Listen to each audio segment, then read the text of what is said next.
Hey everyone, so if you're wondering, Edgar Wright is my favorite filmmaker of the past century. Spielberg is officially my favorite filmmaker, but he hasn't been doing that many things in the past century, so Edgar Wright is my favorite filmmaker since he did come up in the past century. His movies are extremely energetic, fast-paced, and some of the most entertaining movies I've ever seen. They have so much style, but there's also a lot of substance. The editing, iconic, the cinematography, perfect, the characters, memorable and relatable. I honestly don't think Wright has made a single bad movie, but today I'm going to be ranking all 5 of his films since Last Night in Soho should be coming out at some point this year apparently. I don't usually like to rank things with such a small number and quantity. Like I rank the MCU because there's a lot of movies, but I don't like ranking trilogies and stuff like that. But since Edgar Wright has so many great movies, I'd like to let you know my thoughts on each of these films. Consider these like short movie reviews for all of these films. So let's jump right into it.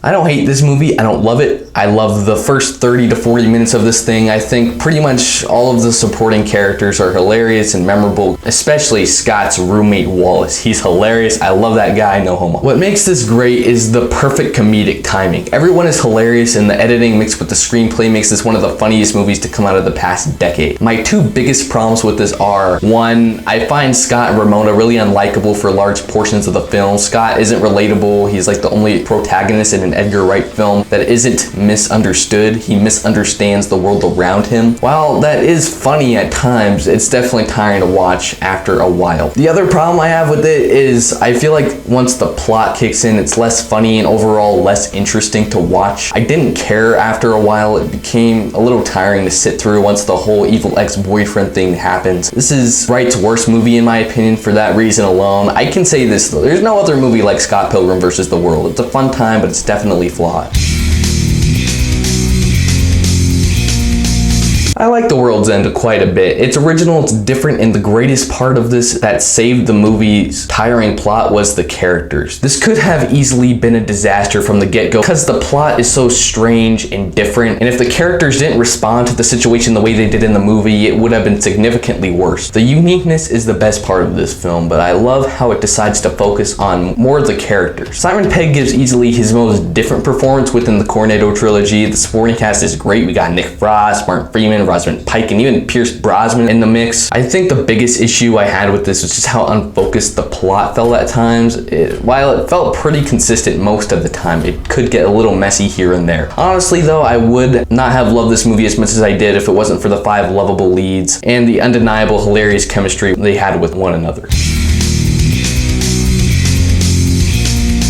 Shaun of the Dead made my top 120 of all time because it's fantastic, so don't think I don't love this movie because I do. It doesn't feel as significant as some of the other films from Wright's filmography, but this is easily his sweetest movie. This film has so much heart to it, that's what blew me away. I didn't think it was gonna be so heartfelt and personal. They explore Shaun as a person and give him time to show human emotion. He's such a relatable protagonist and his arc is definitely very clearly established. We feel so much sympathy for him, we care about him. This could have easily been another zombie movie or just another by-the-numbers R-rated comedy, but Wright made this one feel special. There's literally a scene that I won't spoil that I actually wanted to cry for him. I felt so bad for Shaun, and the situation he's forced into is absolutely heartbreaking. Simon Pegg is such an underrated actor, and I believe this is the best performance he's ever given. While this is a hilarious buddy comedy, it's also a sweet, heartfelt character study that makes it one of the best comedies out there. Also, Nick Frost is hilarious in this thing. Okay, so I know this is pretty much everyone's favorite Edgar Wright movie, but I still don't care. I still love Hot Fuzz. It's not quite my favorite. I think there are still flaws here and there. Namely, the fact that I can't really understand what the supporting characters are saying since their accents are so thick. I'm of course kidding, but I don't have any actual flaws with this movie. It's one of the best comedies I've ever seen. What I love is that it's making fun of the generic action movie by giving it a dark comedic twist, but in a lot of ways, it's better than most action movies that come out these days, which is hilarious. The action sequences are beautifully handled. It's just a ton of fun because our main protagonist is extremely likable and Nick Frost as the sidekick is just as good. There's not a single forgettable character here. We got Bill Nye, Timothy Dalton, Patty Considine, the list goes on. The plot is a ton of fun and everyone's comedic timing is absolutely perfect. There's not a single dull moment in Hot Fuzz and I think everyone should go check it out.